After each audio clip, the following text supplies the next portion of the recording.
Hello, good morning. So Bank Nifty flat to gap up open झालं आहे आणि मार्केटकडे आपल्याला जे चार्टवर आपल्याला एस एल दिसत आहेत ते दोन्ही साईडला आहेत आणि मार्केट दोघांनाही टार्गेट करू शकतो आज. म्हणजे पॉसिबिलिटी आहे. मार्केटनी फर्स्ट कॅन्डलमध्ये 200+ पॉईंट्सपर्यंत जो आहे तो मोमेंटम दिलेला आहे.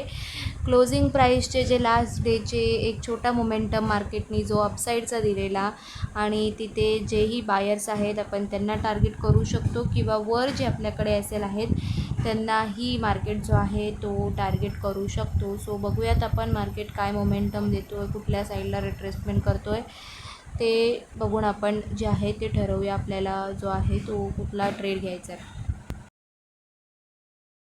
सो मार्केटनी इथे सेकंड कॅन्डलनंतरच डायरेक्ट अपसाईडचा मोमेंटम दिला आहे आणि आपण असं मोमेंटमच्या मध्येच एंट्री नाही घेऊ शकत, त्याचा आपल्याला काही फायदाही होत नाही.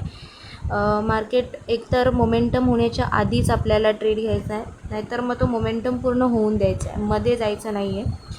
सो म्हणूनच मी इथे मार्केटने जसं 2-3 रेड कॅन्डल्स बनवल्या आहेत आणि तिथनं जे दाखवलं आहे की मी इथनं आता खाली पडतो आहे, सो तिथनं मार्केट तर असा लगेच खाली पडणार नाही आहे, कारण मार्केटकडे जे आत्ता खालचे एस एल आहेत ते खूप लांब झालेले आहेत आणि या मोमेंटममध्ये कोणी एंट्री खास घेतली असेल तरी ते चांगलेवाले बायर्स असणार, त्यांनीच घेतली असणार.